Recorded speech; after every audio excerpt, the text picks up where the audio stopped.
densidades de fotones, de electrones en el núcleo y densidades de electrones alrededor. Y la discusión, honestamente, no tiene nada que ver con una realidad, porque al final de todo la descripción es matemática, y en la matemática siempre puedo asociar todos los puntos del espacio, y podemos decir que cerca de este punto hay muchos átomos, cerca de este punto hay muchos electrones, o cerca de este punto la densidad de los electrones es muy baja. Y mi descripción de medio continuo es físicamente y matemáticamente correcta. La única cuestión es cuánto detalle queremos. Tal vez si yo quiero estudiar cómo se mueve una dislocación a través del medio continuo y cómo va corriendo atrás de un átomo de carbono para quedarse en una posición de baja energía, en este momento tengo que calcular densidades electrónicas. Si estoy forjando en caliente 5 toneladas de acero para hacer una engranota de este tamaño, pues tocarse la dislocación y el átomo y la densidad electrónica no me interesa, y puedo omitir los detalles de la mecánica cuántica en mis cálculos.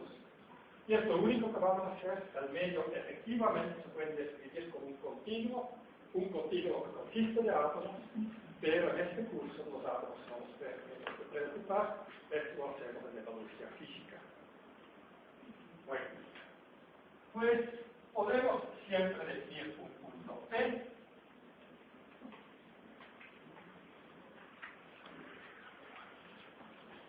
en el espacio, y este punto P tiene componentes.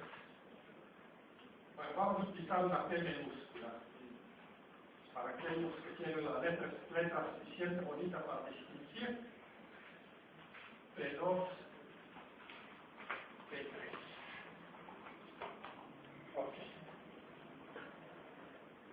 Esto define una posición o un punto en el espacio. Si este punto corresponde con la materia, podemos tener, por ejemplo, un punto P.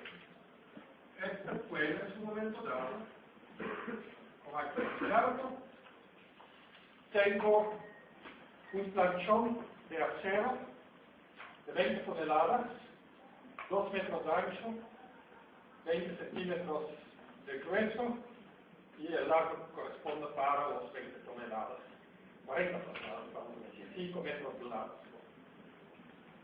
Una cosa así, 1400 grados, pues no lo pueden ver sin lentes oscuras, porque queda ciego, y lo vamos a pasar a través de unos rodillos de este tamaño para reducir su espesor de 20 centímetros a 10 centímetros, segundo paso de 10 a 5, tercer paso de 5 a 2.5 centímetros, 1 pulgada, aquí ya no hablamos de planchón, ya es placa. Esta placa después va a la laminadora en caliente y seguimos adelgazando. Pues nos imaginamos un punto físico en el planchón original. El planchón va sobre una mesa de rodillas. En este punto se mueve primero en línea recta, entra en el rodillo, da la vuelta para pasar entre los rodillos y sigue su camino. Pues algún camino imaginario del punto P a un punto que voy a llamar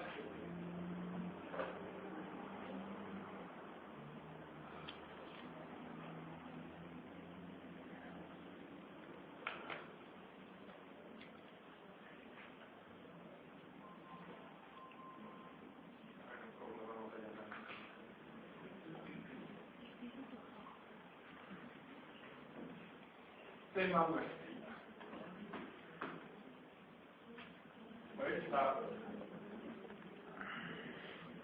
En letras manuscritas, sé que llama letra manuscrita en este país, pero es la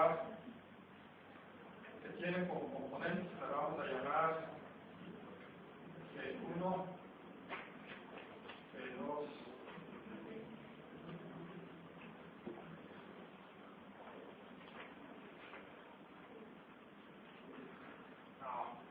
vamos a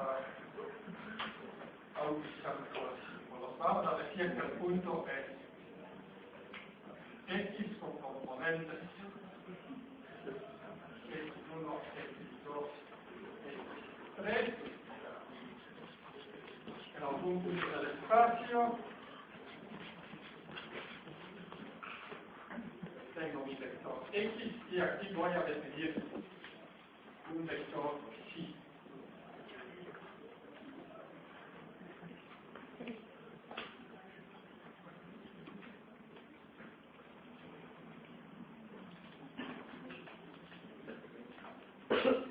Les digo que va a ser importante que lo miren el alfabeto griego para este curso.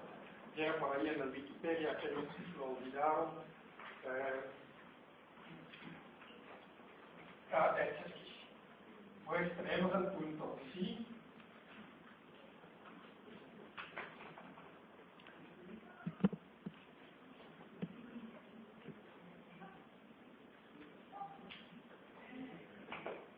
Con sus componentes psi1, psi2, psi3. El desplazamiento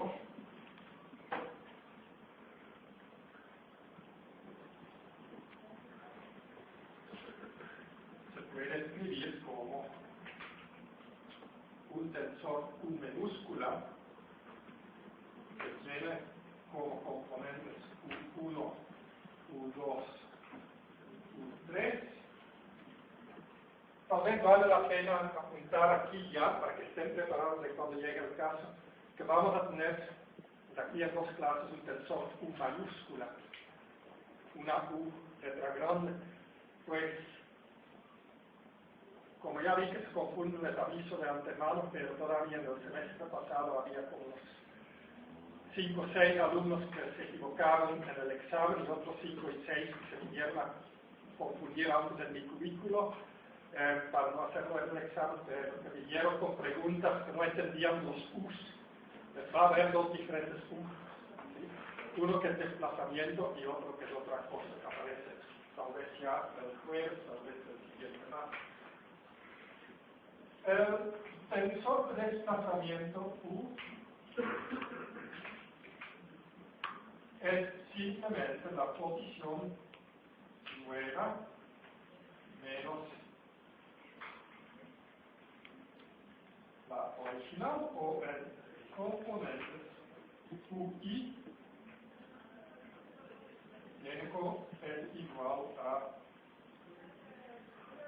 I menos XI.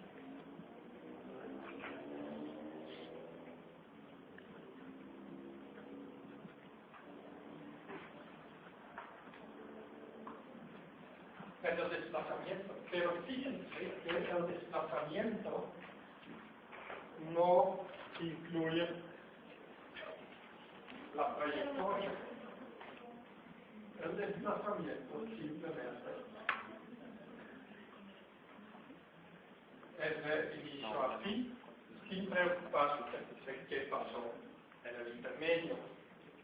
Evidentemente, si vamos a tomar un desplazamiento infinitesimal, tan pequeña que casi cero, en este momento no se va a poder distinguir la curva del segmento recto. Pues,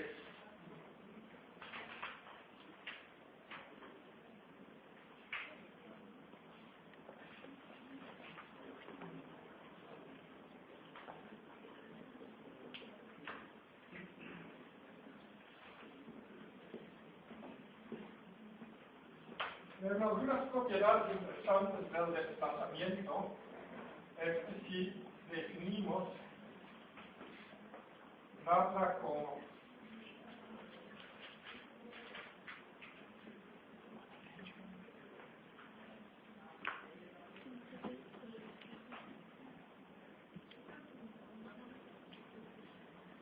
si definimos nada de esta forma, vemos que el gradiente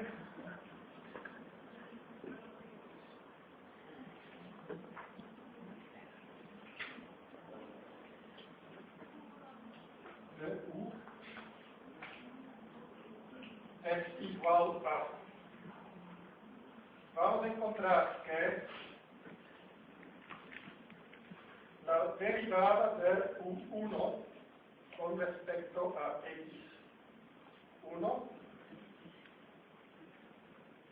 es igual a,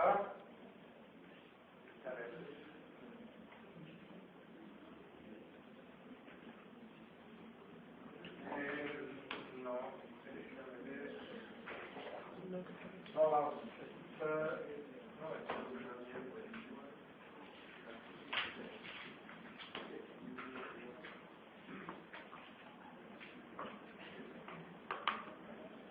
lo vemos. Ya, iba aquí, pero para no hacer bolas, lo podemos sacar. Ok, en vez de describir el desplazamiento, podría describir la posición de Xi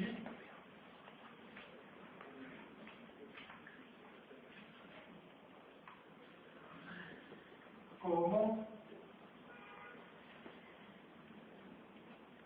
una función de su posición original y el tiempo.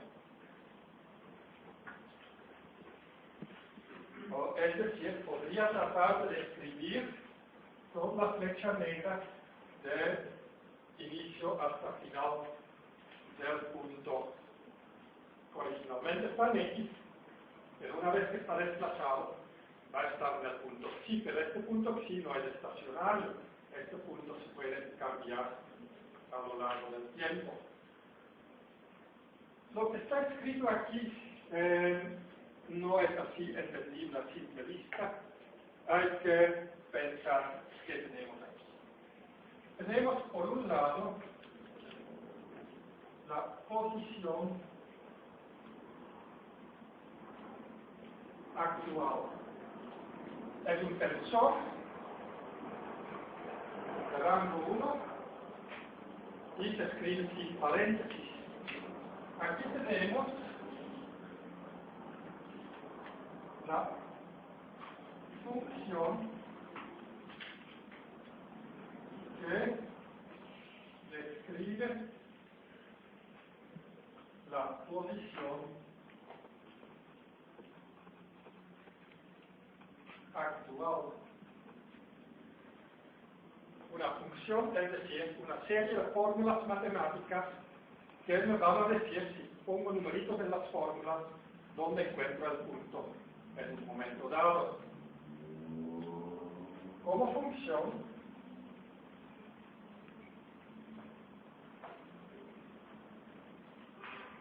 de la posición inicial y el tiempo. ¿Cómo hay que interpretar esto? Pues vamos a definir en dos dimensiones un punto E que inicialmente, un punto X, inicialmente está en el origen. Pues podría escribir que si tensor de rango 1 pues tiene tres componentes. Si 1 es igual a 1, si 2 es igual a otra cosa, y 3 es igual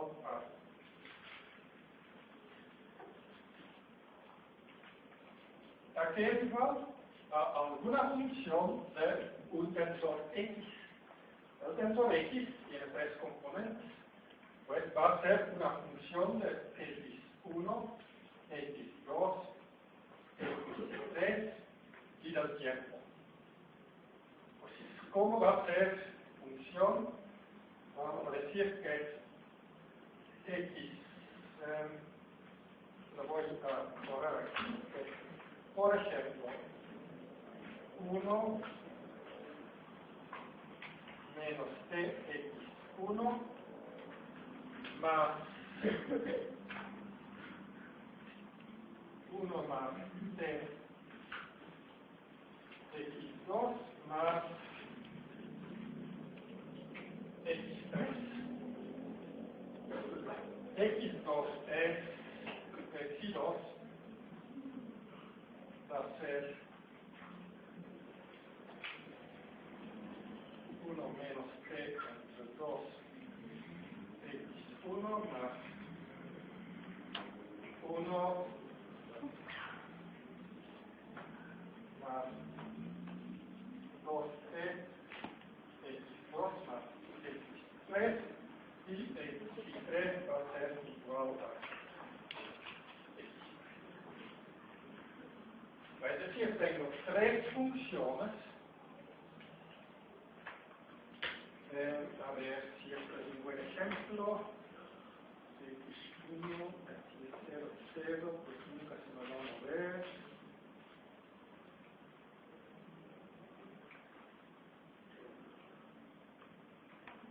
Lo voy a poner una t sin x, porque si no mi punto 0, 0 se va a quedar en 0, 0 para siempre. Y aquí también, porque no más que así. Si 3 igual a x3, ¿qué significa? Que la tercera coordenada del punto nunca cambia. ¿Por qué tengo que hacer esto? Queda claro que en mi ejemplo del laminado esto no tiene que ser el caso. Pero como aquí mi salón nada más tiene dos dimensiones, prefiero que mis puntos se queden en el plano para no ir a pedir permiso para pintar mi salón de punto, ¿no? Pues, ok. Vamos a decir ahora, para este punto x, lo vamos a llamar x0 si quieren, para el 0 pues conviene. Para x0 podemos ver t igual a 0. ¿Dónde va a estar?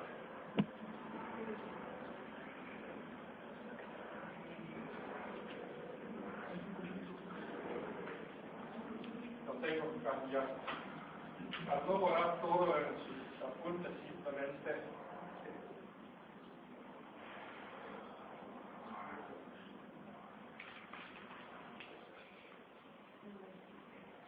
borro estos. T igual a 0, encuentro que x1 es x1 más, aquí no aparecen los x3,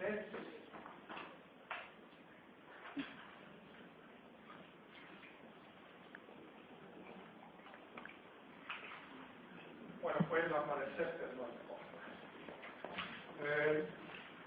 En t igual a 0 encuentro 1 menos 0 x1, ya, por eso no puedo poner aquí al 1, más 0 más 0. Aquí encuentro 0 y 2, 1 más 0 menos 0. Pues el punto va a estar en su origen. Si pongo t igual a un medio, tengo 1 menos 0.5 es 0.5 x1, pero x1 era igual a 0, más 0.5 x2 más 0.5 para xi1. Para xi2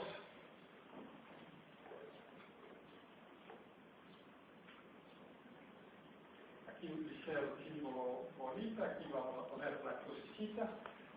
Para xi2 encuentro x1 es igual a 0, porque la primera componente es igual a 0, más 0 menos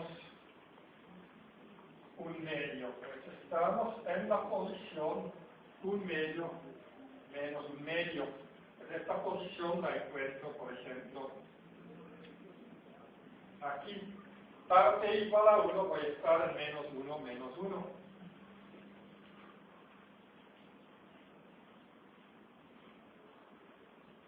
Y vemos que la trayectoria del punto es una línea recta. La razón que es una línea recta es que hay puros funciones lineales, los x. Si pongo cuadrados, los senos, cosenos, puedo hacer cosas mucho más intricadas, mucho más involucrada, pero no voy a hacer demasiado bola en los dibujos. Ok, vemos que el punto cambia la posición y esto sería si de 0, 0, 0, 1. La posición en el tiempo 1 segundo del punto que originalmente estaba en el 0, 0, 0. Ahora podríamos ver un segundo punto que está aquí, que tiene como coordenada 0, 1, 0. ¿Dónde va a estar este punto después de un segundo? Ah, pues x1 es igual a 0, va a estar en 1 por 1 más 1, va a estar en la posición 2. En si 1. Si 2, 0, 1 más 2, 3 por 1 estará en la posición 3 menos 1, o se va para el punto 2, 2.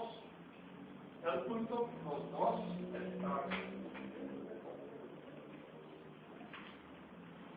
aquí. Y aquí tengo el tensor psi.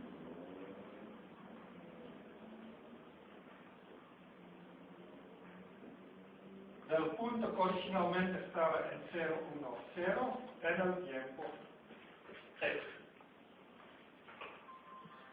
Podríamos ver lo mismo para el punto 1, 0, 0. El punto 1, 0, 0 en el tiempo t igual a 1 va a ser 0 por 1 más 1 por 0 más 1. Va a estar en la posición 1. En si 1. En si 2 va a ser menos 1 medio por 1, es menos 1 medio, 0, menos 1 menos 3 medios, y aquí se había dicho 1. 1 menos 3 medios. Aquí es menos 1. Va a viajar para aquí. Y podríamos ver el punto 1, 1, 0. Este punto va a llegar a si 1 es 1 menos 1, no juega. X2 es 1 por 1, va a llegar en 2, y aquí menos 1 medio por 1, más 3 veces 1, menos 1, es menos 1 medio, más 3 menos 1 es menos 3 medios, ¿no? Y aquí tenía 2. Desde el punto 2 menos 3 medios. Es el mismo que aquí. Esta es la realidad, no es invisible, pero es un buen ejemplo.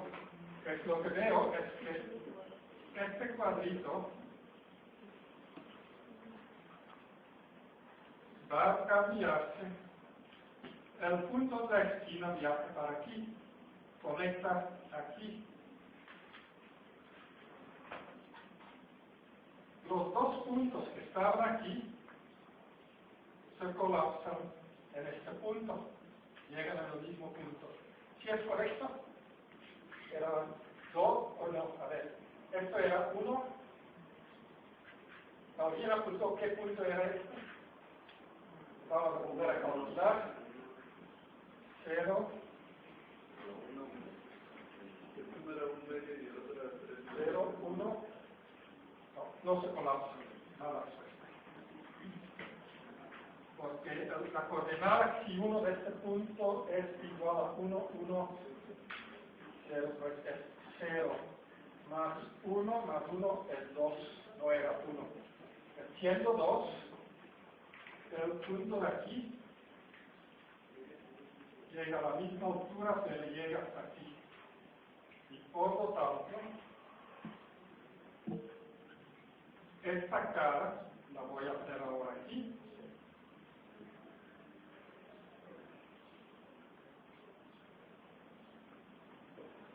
Fíjense que no es un triángulo, pero se parece un poco, por el mal dibujo. Es decir, la función xi, que describe la posición del punto desplazado, va a mover a cada punto original a un nuevo punto. El desplazamiento, aquí en flecha azul y en los otros tres casos en flecha verde, desplazamiento, es diferente conforme el punto inicial es diferente. Es decir, si es una función, la posición inicial y varía a lo largo del tiempo. En el caso que tengo aquí, vamos a ver, por definir las funciones, que esta cosa se va a deformar todos los puntos, van a viajar sobre líneas rectas, pero la forma va de un cuadrado paulatinamente a un cuadrángulo que puede tener diferentes formas. Para ver cómo funciona este ejemplo, lo que podríamos hacer es abrir matemática o Mathnet y tratar de generar el video de cómo va cambiando esta cosa a través del tiempo. Ahora tenía una preocupación y es una lástima que no salió, tendría que pensarlo mejor, de cómo generar un ejemplo que no es válido. Si es un medio continuo, queda claro que no podemos colapsar dos puntos sobre uno solo, porque no podemos tener que hay dos átomos que de repente se unen y quedan en un átomo. Bueno, esto se llama fusión nuclear y si lo tratamos de hacer, pues nos llega a bombardear el vecino del norte. Y además en este momento la física clásica y el medio continuo ya no funcionan. Pues necesitamos que los puntos físicos que son separados, que se separan para siempre. Es decir, dos puntos no pueden hacerse uno, ni tampoco podemos tener dos puntos que son unidos, no pueden llegar a una distancia física uno de otro. Es decir, no permitimos fracturas. Es mecánica del medio continuo, no es mecánica de fractura. Estimo mal estas coeficientes que tengo aquí, que los voy intentando así sobre la marcha, podría llegar al punto donde mi cuerpo, bueno, mi cuadro terminara como algo así. Es decir, que esta esquina viaja a través del medio continuo, cruza a un lado y llega del otro lado. Esto no está permitido. ¿Sí? No podemos laminar una lámina de tal manera que la cara superior viene saliendo por debajo. Y esta es una condición que vamos a tener que implementar en las leyes que vamos a utilizar. Aquí resulta que mi cuadrito hace un bonito cuadro, un bonito rectángulo, incrementa en su tamaño y cambia de forma. Esto también es muy importante. Pues el centro estaba por aquí, ahora el centro estará en algún punto por aquí. Es decir, la pieza está desplazada, la pieza está deformada, ya no es un rectángulo, y el área de la figura ha cambiado. Evidentemente en 3 dimensiones esto va a ser un cambio de volumen. Pues estas descripciones realmente describen todo el camino que sigue una partícula a lo largo del tiempo en el espacio. Ahora, para lo que es mecánica del medio continuo, y contrario a lo que es mecánica del fluido, por lo general, los puntos intermedios no nos van importar. Y en este momento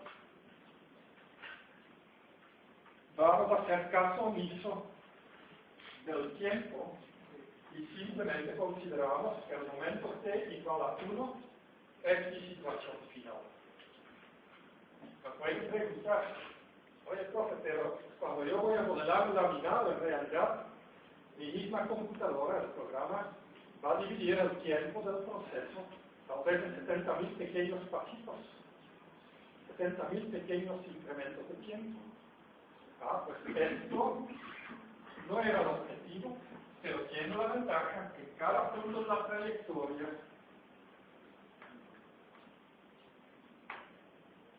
vamos a tener un dato, pero para cada incremento, de todos modos, va a ser de un inicio a un fin. Si este es el caso, podemos siempre escribir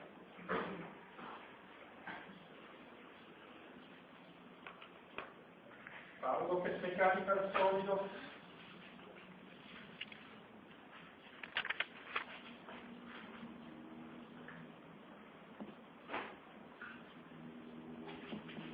escribimos que si es igual a si es X.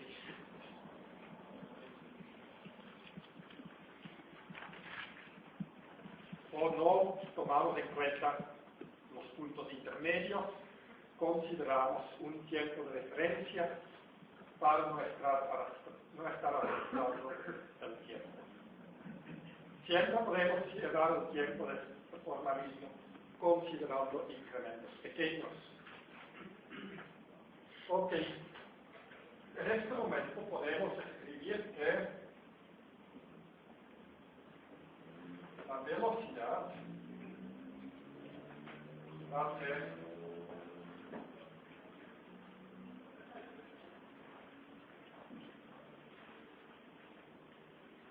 si punto es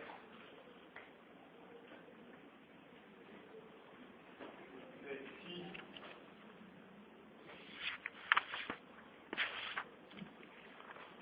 de t y esto es igual a un punto o de u de t, porque si derivo con respecto al tiempo, el punto original es fijo.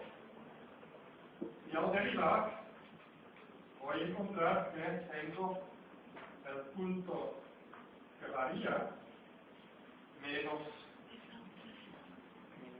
la derivada de una constante. Desde luego la constante aquí está incorporada en estos unos.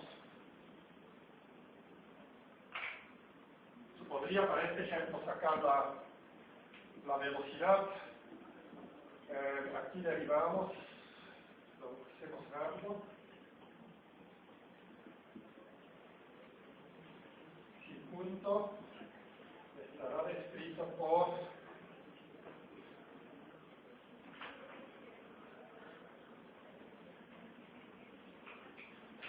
si punto 1 es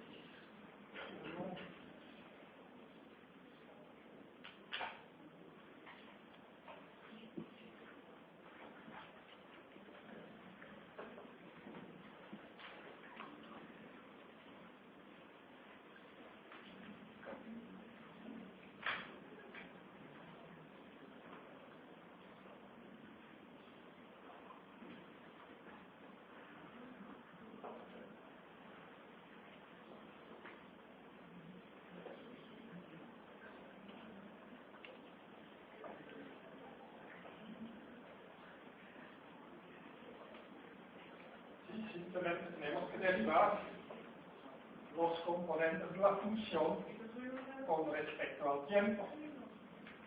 La aceleración en este caso es igual a ¿qué? no tengo t al cuadrado, no tengo cosenos t, pues en este ejemplo no hay aceleración. Es decir, los puntos mueven a velocidad constante a través del espacio, expandiendo el volumen. Si esto fue algo sólido, no se puede, pero podría ser un gas que sufre un proceso de expansión anisotrópico.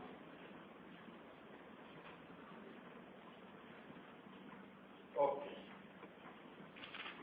Ahora sí escribo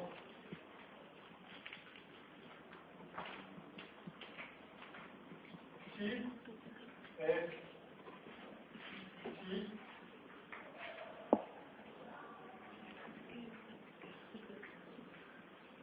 de X. Lo que voy a estar haciendo es describir la posición actual con base en la posición inicial que tenía el punto. Esto lo llamamos una representación.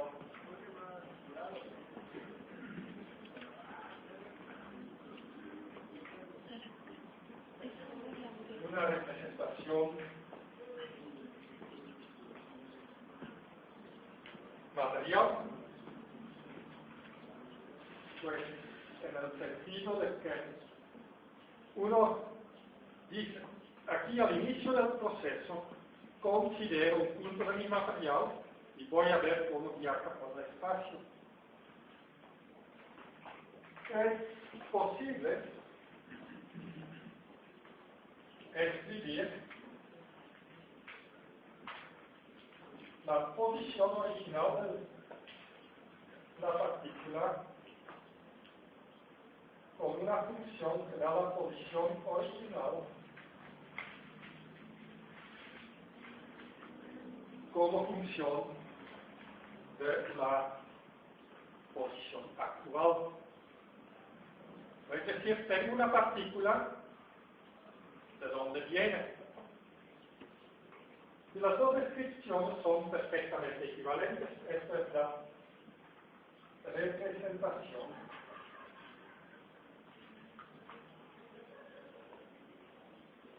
espacial. Ahora, si hablamos en términos de velocidades, perdón, en términos de posiciones, y en muchas ocasiones la representación material es más fácil, porque tengo mi partícula original, quiero saber dónde está el final. Pero, si hablo de velocidades, esta función da la velocidad de la partícula xi1 como función de su posición original. El punto está aquí, pero la velocidad está dada aquí. Y en mecánica de fluidos, por ejemplo, queremos saber la velocidad, pero definido como función de la posición actual, no como función de la posición inicial. Y en este momento es mucho más interesante utilizar la representación espacial. Matemáticamente van a ser idénticos. Podemos ver, ok, son funciones tensoriales. Significa que en realidad aquí tengo 1, 2, 3 funciones escalares, son funciones 1, 2, 3 escalares. Podemos ver que psi de x o x de xi tienen que ser inversos. Pero primero tenemos que ver si un inverso de este tipo puede existir. Si no puede existir, no puede ser inverso. Pero va a resultar que sí existe bajo las condiciones de mecánica del medio. Matemáticamente son iguales, pero para ciertas representaciones, para ciertos análisis, preferimos uno u otro. Ahora seguramente habrán visto que a esto se le llama un sistema lagrangiano y a este un sistema euleriano. Las dos descripciones matemáticas las debemos a Euler, es decir, los dos son eulerianos, pero se la llamaba lagrangiano porque Lagrange, que estudiaba medio continuo, solamente había considerado esta posibilidad. Euler encontró que había dos. Lagrange nunca llegó a esta representación tensorial o vectorial en sus tiempos para describir un desplazamiento. Euler lo hizo explícito. Los términos lagrangiano, euleriano en la literatura científica están saliendo, pero en la literatura técnica todavía son muy comunes. Si hablamos de una paquetería numérica, siempre vamos a encontrar que utiliza una descripción lagrangiana o una descripción euleriana. Y ahí está una de las citas de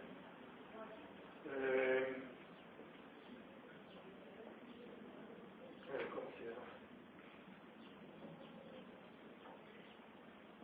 Ahora se me escapa el nombre, pero un famoso físico, Feynman, contó a sus alumnos cómo distinguimos los dos. Lagrange era francés con su botella de vino tinto, pues alma latino, pues alegre, mientras Euler como alemán, además trabajaba en Rusia, no era mucho frío, era así, lo podría imaginar como muy rígido. Pues los dos van a la playa y vienen pasando algunas señoritas así en bikini pequeño, y pues lo que hace la aproximación lagrangiana, pues hay que pensar a un bon vivant en su día de playa. Mientras la aproximación de un alemán con educación rígida está viendo de frente, pero de todos modos de pasar una tras otra de frente, ¿no? En un caso se sigue la partícula, en el otro caso en la posición actual se ve cómo va a pasar la partícula con la posición. Pues por si necesitasen una manera de recordarlo más fácil. Pues voy a tratar lo más posible en este curso, utilizar estos términos que son más actuales, pero siempre recordando estos dos nombres. Ok, pues necesitamos para una reunión de comisión de compra de aquí abajo con el director, pues el día de hoy tenemos que terminar 15 minutos antes.